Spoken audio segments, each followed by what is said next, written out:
Okay.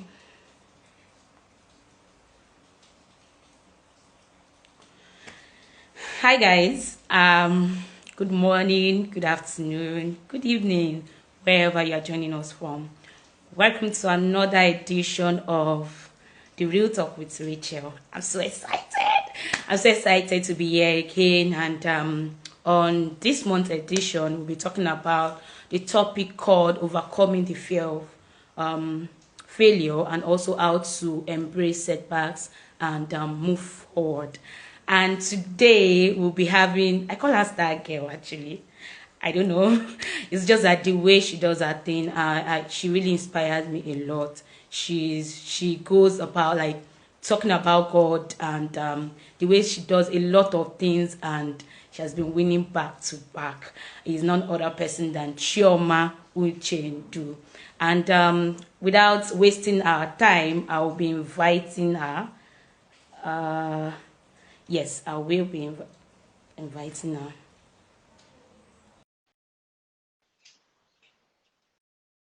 Sorry, I don't know what's up with talk. Okay.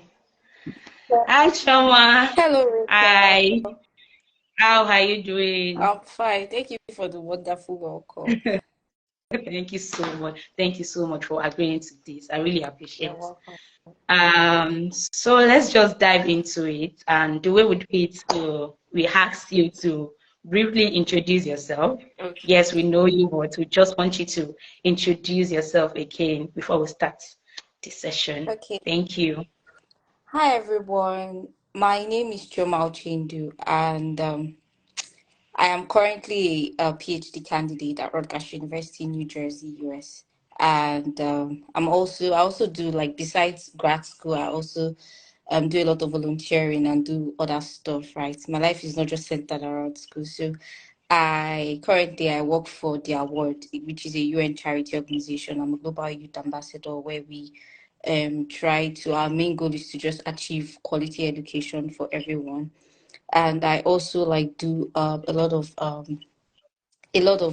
volunteering and charity work here in the US too by helping those in underprivileged community, especially the blacks and Hispanics, to my main target here is for people who are ninth graders, right, before high school, like trying to help them, like trying to let them see that being or coming from a poor, being in a poor community shouldn't really hinder you from for getting a quality education.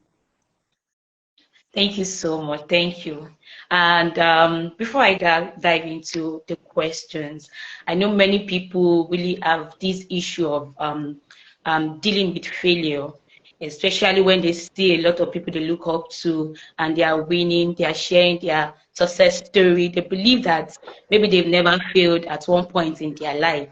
And when they are experiencing this, they feel like they are being left out, or they have issue, they are the problem, and they really don't know how to deal with it. So I'm very sure that, yes, like I said, you've been winning back to back, and I know that at one point in time in your life, you've experienced failure, and also you are still experiencing, because I think it's part of success.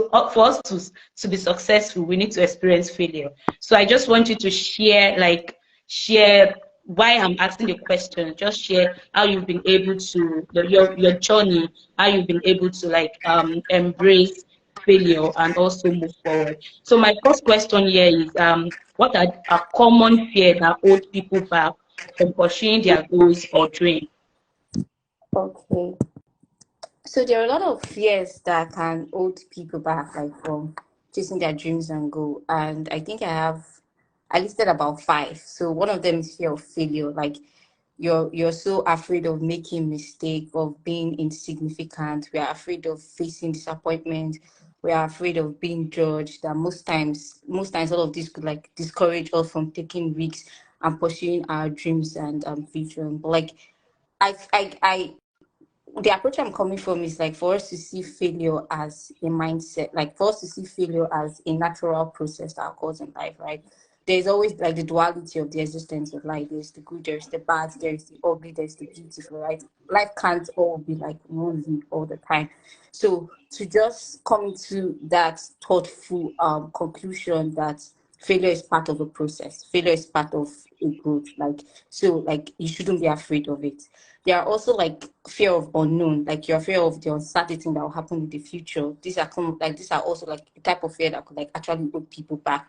So when you're trying to like go from what you know to what you do not know, it's very intimidating to do that. And this is why as individuals, we so much love our comfort zone, right? Because we run away from the things that are very challenging. We don't want to try out that new stuff. We just want the barest minimum. We just want to do like very little. We just focus on that comfort zone because it gives us like better pleasure. So fear of uncertainty can actually hinder us from pursuing our goal. And the third point I would raise up is also like the fear of success. So this might it might be a big cliche, but like the fear of success can also hinder one from pursuing their goals. Like you're afraid of like, okay, I finally achieved this, right? Or I want this, or let's say take for example, I want to be a UN, I want to be a global youth ambassador for UN, right? And I really want to apply or like to get I really want to be a speaker at maybe a UN assembly, right? That is the success I want, but it is very challenging. Like the fear of like even being in the presence of world leaders and talking about, oh, this is what my own charity organization is all about, or this is what I aim to achieve, is already like that fear of increased there's that fear of increased responsibilities. So instead of aiming for that kind of like big position, right, we just want to like succumb back, like go back into our comfort zone and like, okay, I am so afraid that what if I eventually get this thing I really want, right? There would be this increased responsibilities. And there's always like the fear of increased responsibility too. There's like this higher expectation, and higher expectation could as well like create anxiety and then make you very resistant to success. That's why sometimes you hear people say, oh, this is too good to be true, whenever like they finally like get things going for them, like, this feels too good to be true. Like, so that anxiety, right, it creates unnecessary anxiety that and resistance to success. So there is also the fear of change. So the fear of change, like I said, is similar to like, oh, I prefer my comfort zone. I don't want to leave my comfort zone. So that fear of success is that like is also like a big as some sort of like common fear that hold people back from pursuing their goal. So and each goal always requires change, right? Whether be it habits, your routine, your lifestyle, all of these can create resistance or reluctance like to pursue your dreams because you're afraid of the change that may come with each goal that you set. There's also the fear of inadequacy, right? Where you immerse yourself with the feelings of self-doubt, imposter syndrome comes in, or you be in the midst of people that are better than you start to dwell on them instead of like trying to like dwell on yourself, like back in your own euphoria. Like you just feel you're not good enough. Like, so this all of this or lack of confidence can hold us back from pursuing our goals. So the fear of not even being skilled or good enough can even create like some sort of like inadequacy and can hinder our progress. So all of this, like fear of failure, fear of the unknown, fear of success, fear of change, fear of inadequacy, are all sort of like common fears that can hinder us from pursuing our goals. Yeah, thank you so much. I really agree. I agree with everything you said. I mean, as of last year, there was something I needed to do, but I was so immersed with me not being adequate enough that I dread in that for like 6 months, and I couldn't even go for it until somebody was able to like snap me out of it. That no, you've done a lot of things, and this one should not even be a problem. So just go for it. So I really agree with everything you said. Yeah, thank you so much. And the next question is, how do you personally deal with failure or setbacks in your own life? So I would give an account of like how I personally like deal with failure like or setbacks whenever I experience them. Is that so for everybody, right? We are all different individuals, and I would only give like 5 points, like what I've been doing, what I've done in the past, and what I'm currently doing that have helped me thus far. So one of these is words of affirmation. So I have these like sticker notes around, like at very convenient places around my house, where I that help me to remind myself of like my identity in Christ, who I am, what I can do, what I can achieve. Like I ask myself this question, like, whose daughter are you? Like, so like words of affirmation are very simple things, right? But they create like very big impact. Like imagine waking up every day and you have sticker notes around you that like kind of like prophesy very positive things on you, right? You say this every day over and over again. So it's the consistency that matters. Like you wake up, you see this, you prophesy it, like you prophesy each words of affirmation into your life. Like before you know, you start to live out by those words. Before you know it, you start to like do whatever you put out there, like do or perform whatever you like you said in your words of affirmation. You just get rid of every fear that comes out of you, especially okay if you are it depends on what emotions you are dealing with, right? If you are dealing with like fear, right, you put out words of affirmation that has to do with like killing every form of self-doubt, every form of fear, and like overcoming every form of like failure in your life. So it depends on every phase in your life. So if it's a different phase, you have words of affirmations around you that like that kind of like speak to whatever journey you are currently in. Another way I deal with failure or setback is that I read a lot of books, and these are non-academic books. These are books from people, that memoirs from people that I strongly admire, right? They necessarily do not have to be Christians, like to conform with my Christian beliefs. Like they are just people that I believe that have passed through certain things in life that I could learn from. And I read books from like Victor E. Frankl. So the guy was he lived up to like 92 or 100 years, and he had faced like he went through this Holocaust war like with the Jewish and all. So his books are very practical for me, right? His books are like very practical. It's a psychological book, but so far it has been really helpful for me. I read books from like Viola Davis, right, about her memoir, like how she came from a very poor background, and Yeah. who she is right now. So I read book even from Michelle Obama too. I read like a lot of books, right? Even from people that are not so popular. And I deal with mostly like non-fiction books because I need something I can practically like relate with. And so far, like they have been helpful. Another way I deal with like failure or setback is by creating an achievement list. So I write down all the things that I've been able to achieve in the past. So in a way, this is more like journaling, right? I write down, I create an achievement list of everything I've been able to do with, I've been able to achieve in the past. So whenever like that fear of that fear of failing comes in, I go back to my journal, and then I remind myself, oh, I was able to achieve this. And then even if I achieved it a year ago, 6 months ago, 3 months ago, whatever, I remind myself that, oh, 3 months ago this seems like a very huge obstacle for me, but I was able to achieve it. So this, like whatever I'm currently facing in, should also be like a piece of the cake. So like creating an achievement list, like we mustn't always win all the time. Social media is just a facade. We only see people winning all the time. People tell you about their wins. Nobody tell you about their failures or their losses.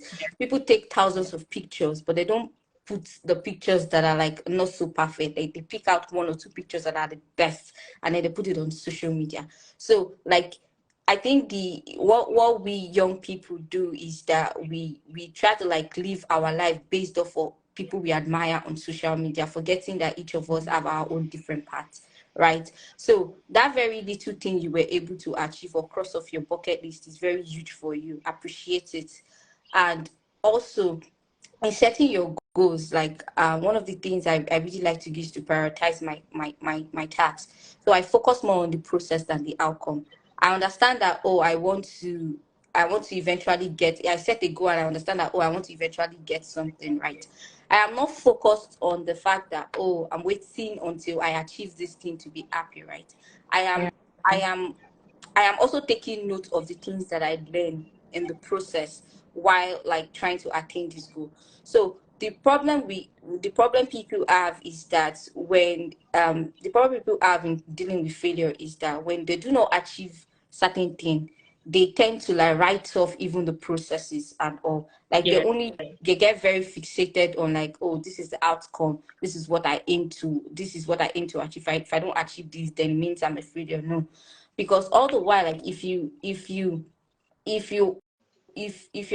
are going through a journey of like getting something or achieving something, let's say for example you want to apply to grad school, or you're applying to like leave the country and jackpot from Nigeria and like come to the US or any other country, you, even if you don't achieve it in the end, right, you've learned a lot of things, right?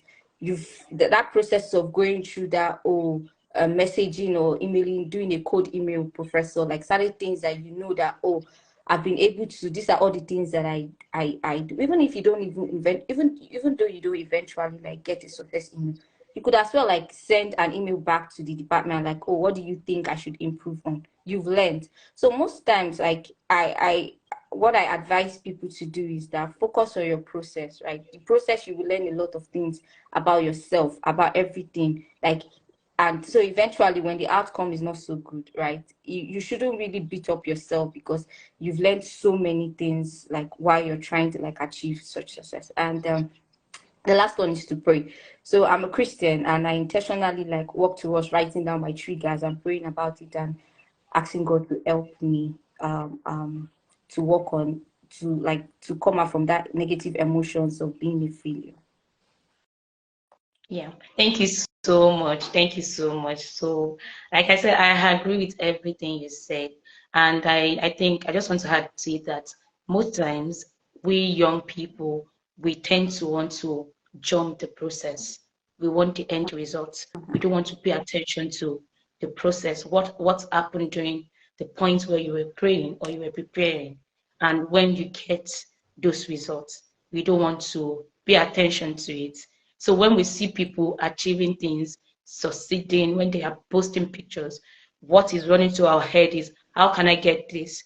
We don't know that those people actually went through a Mm-hmm. process. There was a process, and we don't have a chill period at all. Like, we just don't want to go through the process. That's one thing I've realized about we youths of this generation. And the earlier we get it, that there is a process and we cannot run away from it.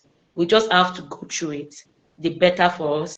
So yeah, thank you so much. Thank you. You're welcome. So the next question is, I think you've kind of answered the next question. So let me jump to the next one. How can failure actually be a positive experience and help us grow?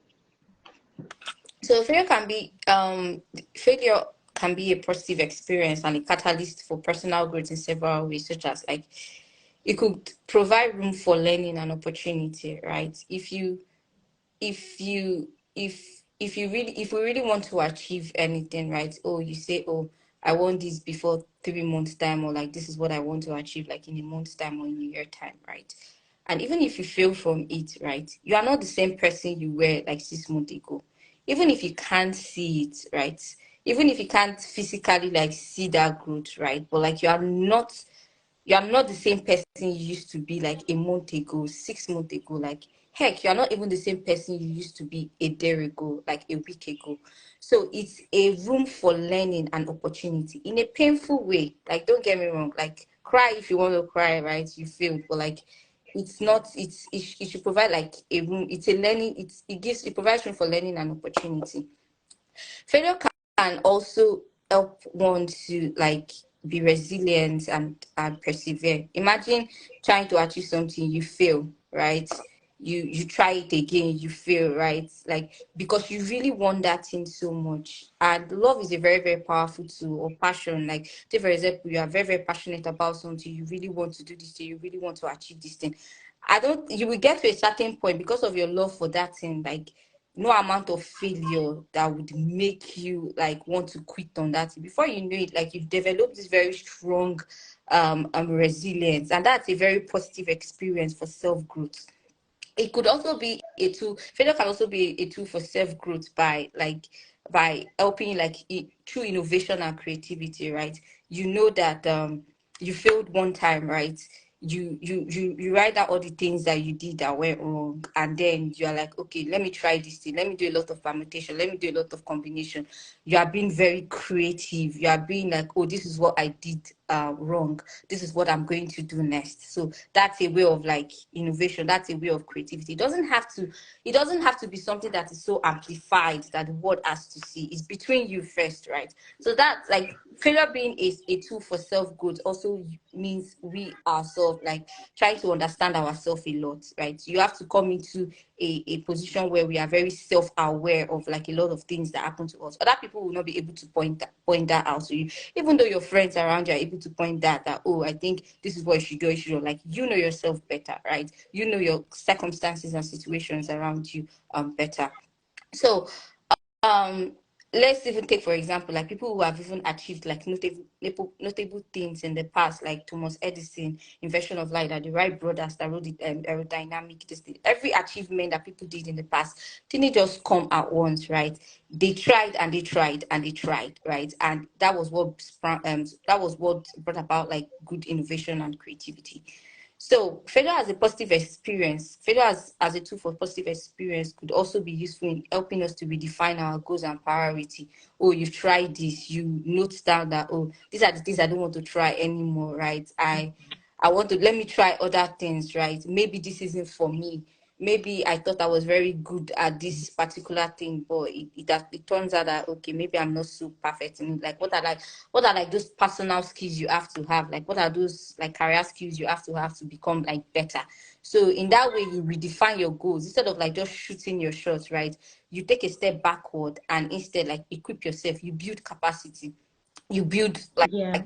more skills, and then you redefine your goals and like, okay, maybe I'm not cut out for this, maybe I need to learn certain things before I like go ahead to apply. So it also builds self-awareness and humility. I've talked about this, like, when we fail at certain thing, like we become really humble, be like, oh, this wasn't even as easy as we thought. Or like we even see people, we see people wins on social media and we're like, is that easy, right? But when you do it, Mm. you tend to realize that it's not easy. That they on the other hand have been building a lot of capacity. But it's just easy for you to just write on social media, on LinkedIn, oh, I'm happy to announce, oh, I want this or I want that. But like no one will tell you everything, or like the number of skills that they had to learn like to get to where they are. So Yeah. failure can also be like a positive experience that could help us grow, because by the time we even achieve success, we tend to appreciate where we are the more, right? Imagine if you want something and then you just achieve it like without any hindrance or without any setback. Like when you get to the top, you will not really appreciate like all everything that had come together like to put you where you are. Like you are just like, you think it's easy, right? Because you didn't pass through that stage of like, oh, failing, rising up again, dusting up yourself and doing it. So every setback you think is a setback isn't really a setback, because Mm. in the end, like all of these are all positive aspect of failure. So but it is important to know that like the positive aspect of failure come from the willingness to like to learn from it and to embrace the growth mindset. So by reframing failure, not seeing failure as a step back, but like seeing failure as a stepping stone to growth and Yeah. progress. So in that way, we can overcome fear, we can embrace challenges and seize every opportunities we have for personal development and achievement. Thank you so much. Yeah, yeah. I always tell people that success, failure is part of success. You cannot experience success without failing at one point or the other, because you won't be able to appreciate where you are if you don't experience all this. Because by the time you connect those dots together, you realize, you appreciate that. Thank God that you're able to go through this, because you wouldn't have gotten to this point in your life. So yeah, thank you so much. The next question is, how do you maintain a positive mindset when facing obstacle or setback? Um, I think the first step here is to like recognize and accept it, right? We could recognize and accept the setback. Just accept that, oh, let's say, for example, I'm using grad school here as an example because I'm a grad student. Let's say, for example, you applied for a PhD and you didn't get it, right? You recognize and accept that, okay, this is it. This is a setback, right? What are the things that I have to do next? like we've talked about most of us questions are kind of like interconnected, but I'll just like kind of like rephrase them. So you just recognize it and just see failure as an opportunity to learn, see failure as an opportunity to re-strategize, see failure as an opportunity to redefine your goals, see failure as an opportunity for growth, see it as constructive criticism, right? Just like recognize it that, oh, you failed, right? And look for ways to like get better, like look for ways to improve yourself. Do the work, right? It won't be easy, but you have to do the work. You have to learn from it. You have to do the work, and you don't just have to like just get stuck that, oh, I feel that this thing maybe it's not for me. You have to actually work. You have to go back to your drawing board and then strategize. You should also cultivate self-compassion. I think most of us, we really empathize with other people, but like we don't even give ourselves enough grace, right? We don't give ourselves enough grace to fail. Like we don't give ourselves enough grace um to to feel compassion, like to like, okay, I made this mistake, right? And don't beat up yourself. Like it's human for you to make mistakes. It's human for you to fail. It's human for you to do just give yourself that saving grace, that same grace you give, that same benefit of doubt you give other people. Just give yourself like that same benefit of doubt and recognize that you are human. Another way is to seek support, right? As as simple as this may sound, like the people you surround yourself with matters a whole lot, Mm-hmm. right? They matter a whole lot. You might be saying, oh, like the kind of company I keep doesn't really matter, but like that's it. Like we humans, we're like sponge. We soak up on the things that like happen around us without us even knowing. We might be minding our business, but like the kind of thing we feed, in short, the kind of content we feed on social media affect us without even us not knowing. So talk more about like the kind of support system you have, right? So at that point, like we all need a very strong support system. Like people, like no matter how people even get on our nerves, like we still need the right people around us that, okay, in cases where you know that uh I'm tired, I don't want to move forward, you have somebody there. It could be a friend, it could be a sibling, it could be a partner. You have someone there that is holding your hands and telling you that, oh, don't, someone there reminding you of who you are. More like words of affirmation, but like in form of a person, right? And they are there telling you that, oh, you've done this before. I know you can do this, and all of like someone reassuring you that, oh, like you can rise above this and all of that. And we should also like practice gratitude, right? We might Most of us, we tend to wait for like when that very big stuff come, like the big stuff, that's when we can be happy, that's when we can practice, oh, I'm really grateful to God. But it's those very very very little things that we should learn how to practice gratitude for. Like, oh, I woke up today, I can afford 3 square meals a day. Oh, this is going. Oh, I the first time I'm applying for a job, I most of the requirement I can even tick that off. That's gratitude. Like you are grateful for that very very little thing, so that when the big stuff come, right, it mustn't be like you won't really like over amplify like the old like gratitude. Like it's just something you've been practicing. So when the big stuff comes, it's just like a normal self gratitude you're doing. And also set realistic expectations, right? You don't want to set expectations that you know that even in 5 or 6 years time that you are not even able to achieve it because of like um your skills. Your skills are not even cut out for you to apply for certain positions, but like you just want to do it because of like that ideology of like, oh, I'm this, I'm that, I'm in this space. So that's the problem like most people make, is that we set unrealistic expectations, right? We Other people do stuff like we want to go with the flow of like, oh, this is the trendy thing now. Oh, this person got this person is a global youth ambassador, I want to be a global youth ambassador, right? You are not even going to the person's LinkedIn page to like check like, oh, what are the necessary skills that this person even have? Why is this person given the opportunity to serve in such a very big organizations and all? But we just very so we not set unrealistic expectations like, oh, I want to be like this person, so I'm going to apply for these positions, and then you Mm. experience failure. Like you get a rejection letter or you get a rejection offer, and then it becomes a setback. So you have to like set realistic expectation. So if you say let's say for example you want to apply for a global ambassador and you admire someone on LinkedIn who is already there, right? the thing is that for everything we want to do in life, there are people ahead of us. I keep saying Yeah. that. So there is nothing new. There's nothing that we want to do in life that is new. People have done it. People have been doing it. So it is in your own interest to now like go through those people, like try to know what these people have been doing, what is differently. Now, where I'm coming from is that our personal experiences might differ greatly. In that, even if we encounter people like this, we might not have similar value or belief system. But like the only thing Yes. that can tie us together is the fact that, oh, you are already here, and I want to be where you are. But my experience, my own personal experiences, where I'm coming from, my background differs from yours. But the only thing that ties us together is this goal setting of like, I want to be where you are. So I am Yes. only now very practical about having the skills that you have. So Yes. you set, so I set realistic expectation like, oh, maybe I need to take this online course this month. I need to take this online course next month. I need to get involved in more networking opportunities. I need to talk to people. I need to send cold emails and all. So little by little, and then before you now come into a final conclusion that, oh, I think I'm ready, and I think I'm ready to like send out my applications and all. And another, the last point is to visualize success.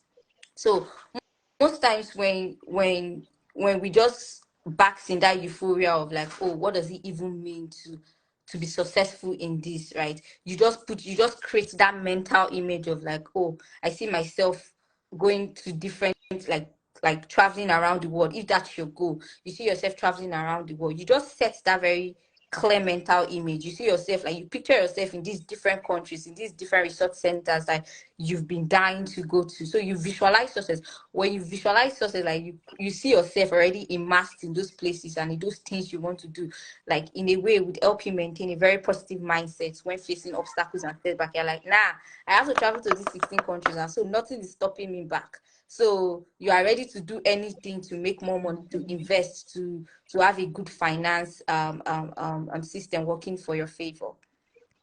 Yeah. Thank you so much. And one thing I've learned from your answers is that you have to do the work, get the work done. Most things people tend to do is make excuses. Okay, you Mhm. want it, but you are saying, oh, I don't have enough skills, I don't have this. But if you start from where you are, to be honest, before you know it, you will get to where you're going. So stop making excuses. Just get the work done. So yeah, thank you very much for that answer. The next question. Oh, okay, before that, thank you everyone for joining. Thank you so much. Thank you. Really appreciate you. So the next question is, can you share a personal story of a time when you overcame a fear of failure and achieved success? Um. So, oh, that's a very interesting question. So, about a year ago, I had this. So one in grad school, what my PI, like the professor I work with, what he does is that he sets these goals for us every semester. You should be able to achieve this, and you should be able to achieve that. And sometimes these research experiments aren't something that you can control, right? There are a lot of things that could go wrong, and you have to start troubleshooting and all. So 1 year down the line, I haven't even achieved what I was supposed to achieve in like 3 months time and 6 months time. And it's grad school. You would grad school you'll be dealing with a lot of imposter syndrome. Sometimes I deal with it. Like you see a lot of your peers that way ahead of you in terms of research. You begin to ask yourself, well, what's going on? So for my case, I tried like I I tried um knocking out the genes. Let me say, like, let me put it that way. So I tried all my possible best to achieve this goal for this experiment, but none of it was working. 1 year down the line, I couldn't. It was like 1 year and 3 months that we were finally like able to achieve this. And it happened that what we're trying to do like couldn't be done and has not been done, and we were just like wasting our time all through. But within those 1 year and 3 months, like I went through this very series of like, maybe I'm not cut out for grad school, maybe I'm not cut out to be a PhD student, maybe I'm not very good at this. I started like, so it was draining like to go to school. and repeat the same thing over and over again. I had this very long list of, in my lab note, I had this very long list of like, okay, what are the things that I have done, right? What are the things that I have not done? And what do I need to do? So it was a very painful experience for me, but I did learn a lot from everything. That Yeah. it wasn't, even though it wasn't my fault, right? And I was just, we just hit the wall. Like, it wasn't something that we could do. So even though it wasn't my fault, like that series of like failing all the time, going, doing it, like I have my hopes high, and none of it is working, and you're just doing it. But there was something that 1 year and 3 months, like there was something that happened that really helped me, is that it made me very, very good at what I was doing. It made me very, very good that I knew that I could do this with my eyes closed. That's how good, like, it helped me in my experimental skill. Like, it made me very good at what I was doing. So those 1 year and 3 months wasn't a waste. Those 1 year and Mm. 3 months was just, in a way, God putting me on, like, okay, you have to be so good at what you are doing, so good at what you are doing, that you can do this with your eyes closed, so that by the time you move out from this stage, the next Yeah. stage, like, becomes really, really easy for you. And so that was what happened.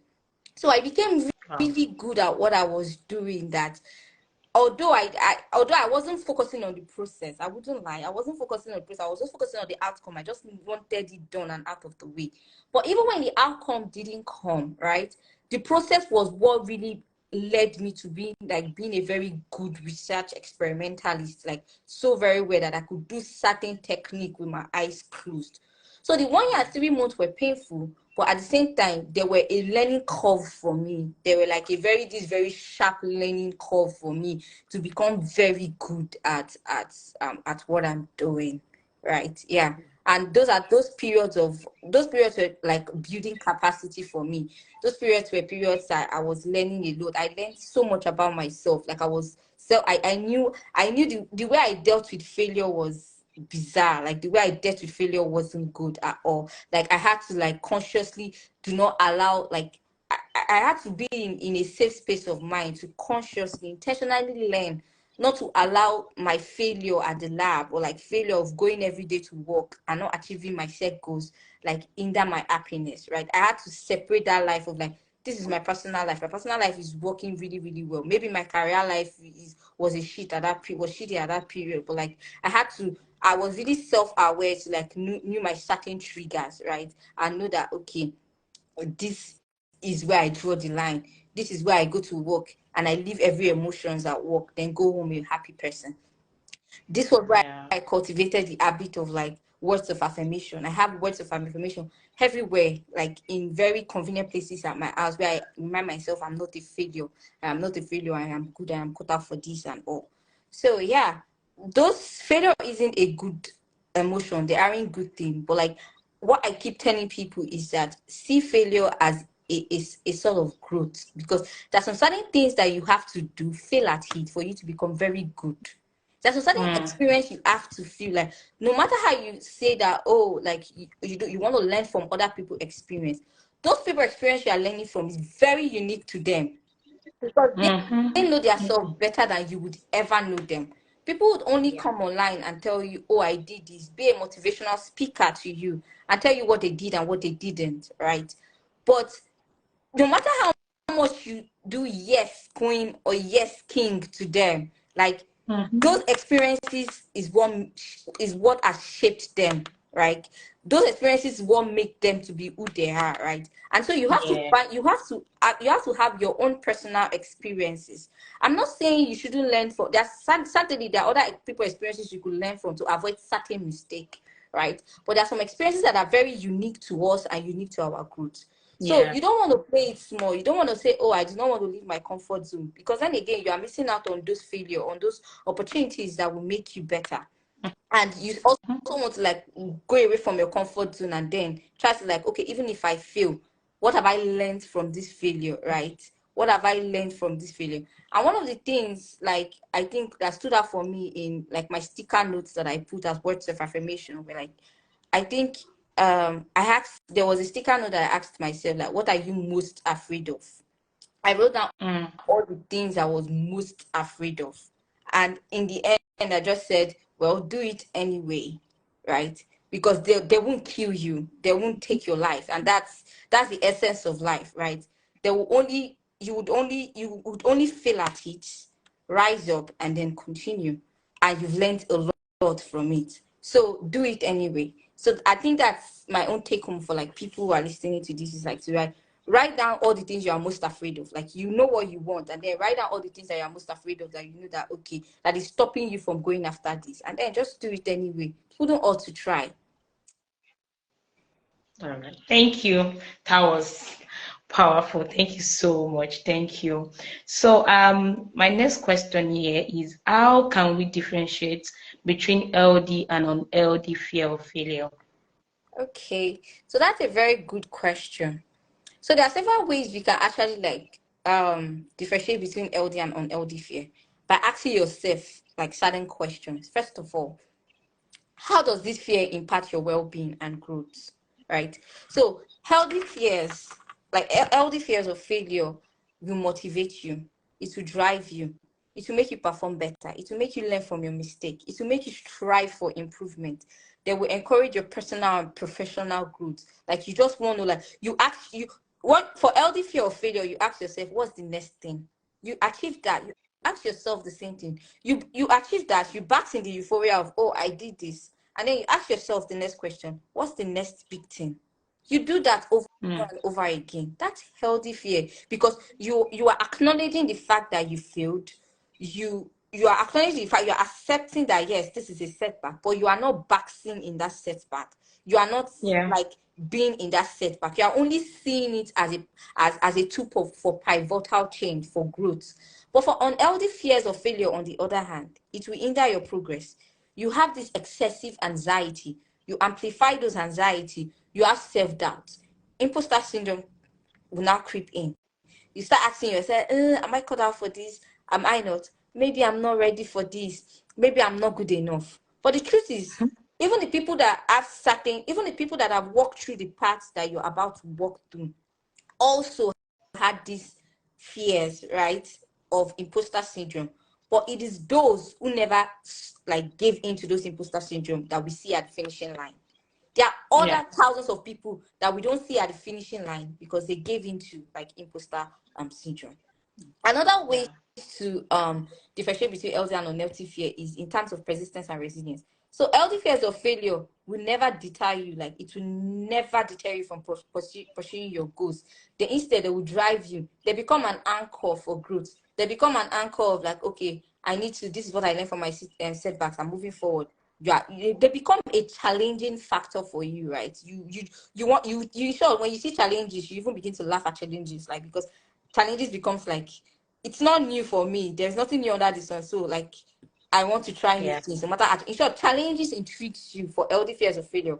But for the unhealthy fears, like, they lead to like you the avoidance of behaviors. Like, you are scared of trying new things. You give up easily in the face of challenges. Like any small or slightest change, like you easily give up and like, okay, I'm not doing this anymore. So, in terms of self reflection and growth mindset, healthy fears of failure involve self reflection. You learn from your mistake, you apply the lessons for future endeavors, and they're accompanied by this growth mindset that you're accompanied by this growth mindset that view failure as a stepping stone towards improvement. But unhealthy fears tend to be accompanied by, oh, you criticize yourself so much. Oh, that's why you Mhm. failed, because you had a very bad Mhm. character, because you're not cut out for this. You just have a one-way thinking mindset, like a fixed mindset. Yeah. You dwell on your mistakes so much. You don't even give yourself some little compassion. Like, you don't give yourself the opportunity to even like, oh, I'm really sorry. Like, tell yourself sorry for making this mistake. Like, you don't even seek for opportunities of growth. Like, you just keep on, you just be in that moment of like self-criticism. Like, you just criticize yourself so much for like making that mistake. That's very unhealthy. That's like an unhealthy fear of failure. So in terms of alignment with personal values, like healthy fears of failure align with an individual, like they align with our goals, they align with our values, they align with our aspiration. So they arise from this genuine desire to like succeed. You want to make meaningful impact, not just to yourself, but people that are banking on you. Like, one thing is that our experiences are so unique that one person out there is just, another person out there might be like, oh, I'm experiencing this, nobody has ever experienced this with me, right? So sometimes, even when the reason why we need to move forward in life, or the reason why we need to like overcome this kind of particular failures that are very unique to us, is that in the future we are able to like tell our stories to people. In the future, Yeah. like, we are able to like, not just, it's not just for us, right? There's something like, sometimes you live for others too, like not just for yourself, like you live for humanity too. So why you're experiencing such failures for a reason, right? Because that every kind of failure is peculiar to different kinds of person. So is our experiences. So imagine passing through that, and there's someone younger coming up, like is going through that, feeling insecure. Maybe nobody has ever felt this way, nobody will understand. But then again, like you share your story maybe on social media, and somebody randomly just scrolling through social media feed, and then comes to your page, and then you see that, oh, you shared certain thing about yourself. Like, you don't know how much you've impacted on other people. Like, you don't know how Yes. much like such your experiences have helped somebody, like have in a way shaped their life. As little as that may sound, like even living for others and making very meaningful impact on the lives of others is a much more greater achievement than just living for ourselves. So you also, in terms of emotional and physical well-being, like healthy fear of failure do not compromise with our emotional or physical well-being. They create this high healthy level of stress or nervousness, but they do not lead to maybe eating disorder, where you see people like, oh, they just go into this negative emotion, like I failed. Maybe then it begin to affect other areas of their life, their emotional, their physical, like different areas of their life. Because unhealthy fears will manifest on those areas of your life that can lead to stress, that can lead to anxiety, that can lead to what kind of like negative impact on our mental and physical health. So that's how to differentiate between healthy and unhealthy fears of failure. Thank you so much. Thank you. And I just want to add to the fact that I said I will live for others. Just when you were talking, I remember something. I think like I just finished university, and is it, yeah, and I was coming from home that day, and I met this young girl. She was crying beside the road, and I was like, what happened? Said she does not, that her parents don't want to send her to school again. I said, why? She said because she does not know, she failed her exam. So I was like, okay. That point, I remember when actually I failed I think my NECO, I don't know. So that thing actually made me like, okay, let's talk. I'll pay for your transport fare. Let's go. So when I was talking, she stopped crying, and she was really relaxed to hear what I wanted to say. Mm-hmm. And even after, I didn't see that girl after that day, but when I left, like I think I dropped before her, and there was this kind of fulfillment, and it made me realize that if I've not actually gone through this um process, or this, if I've not experienced it, there is no how I can actually calm this girl down and make her realize that that's not the end of the world. I shared my story. I was able to finish well, despite the fact that I one time failed. You understand? So yeah, most times we live for others. Things we are experiencing now is just like, it's so peculiar to us that some people are there. There are people that are attached to us that when they hear our story, it just serves as like a motivation for them to live again, to encourage them to actually try again. So yeah, thank you so much. Thank you for that. And the last question is, how can we support and encourage others who have been struggling with the fear of failure? Um. So wait, I'm coming. I think I wrote Yeah. that down somewhere. Okay.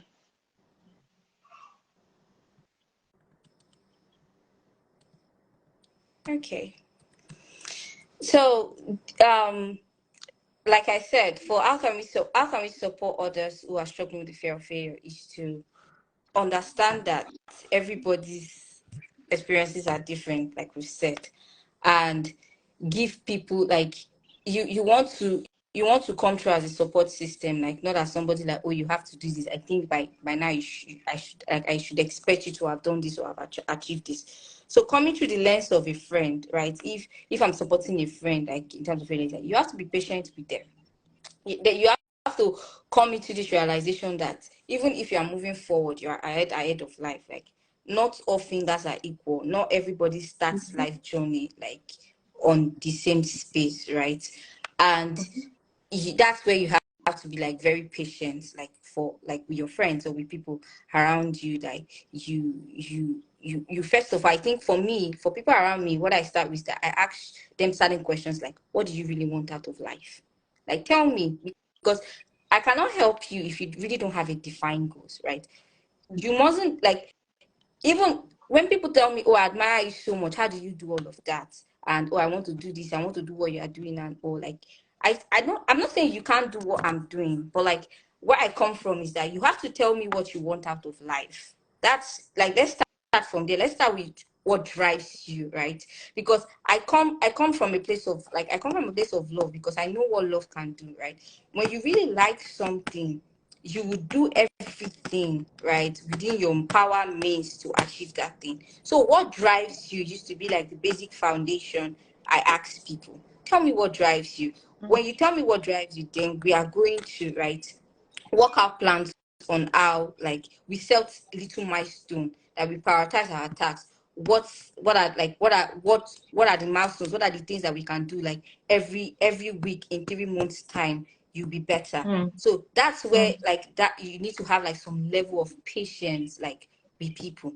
You support them by like providing materials, necessary course material if you have the means to.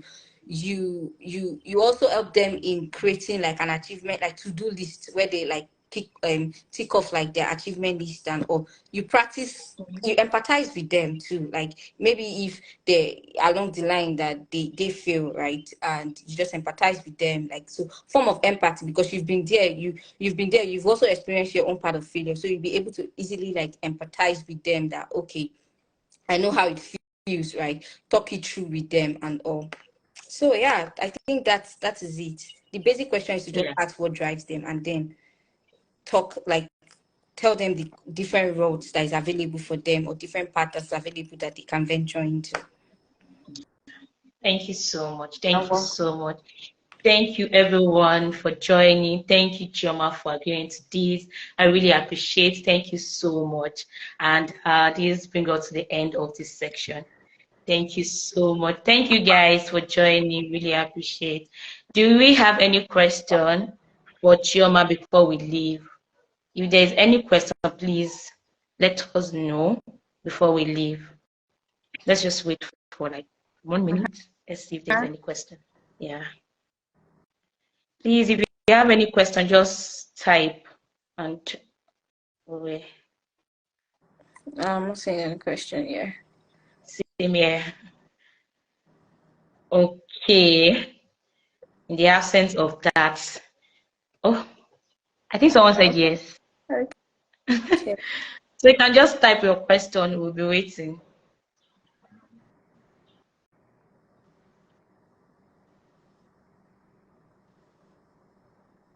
One, two, Chima. Okay.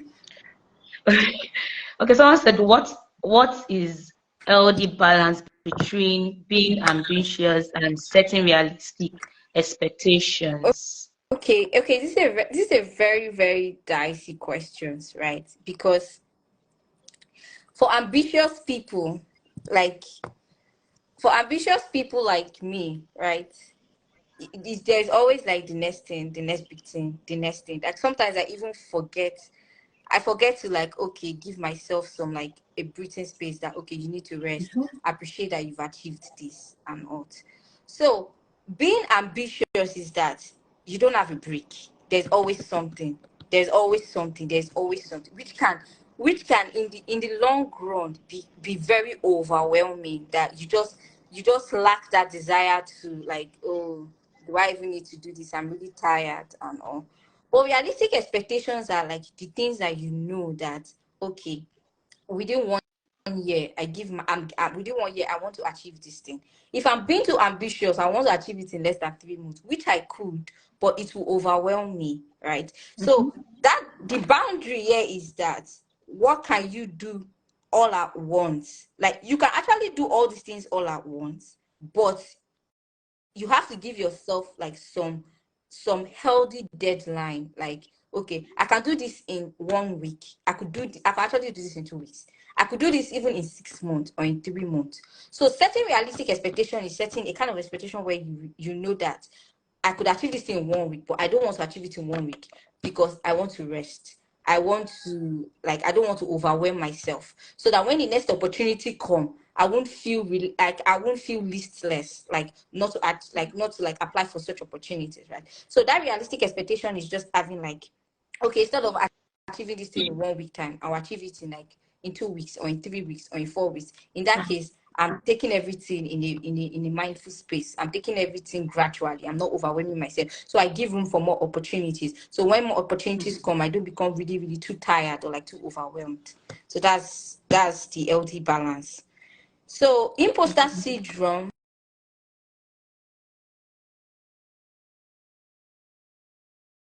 to a room. When you walk into a room, let's say for example you are going to a fashion, let's say for example you're a seamstress or you're a fashion designer, because I know Chima is a fashion designer, and you are going to this organization of like where you see other fashion designers, right? People who create lovely content or social media,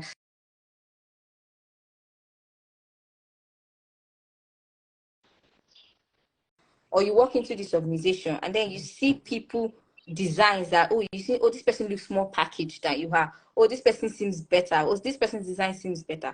So there is now this fear of like, oh, maybe I'm not good enough, this person is better than me. So that mere realization that you feel that someone is better than you, like you are not giving yourself that grace, you're not giving your own self like that room for opportunity to learn from your mistakes and all that. You just walk into a room like you are very low self-confidence, you feel you are not cut out to be a good designer, or you start thinking that, oh, maybe this designing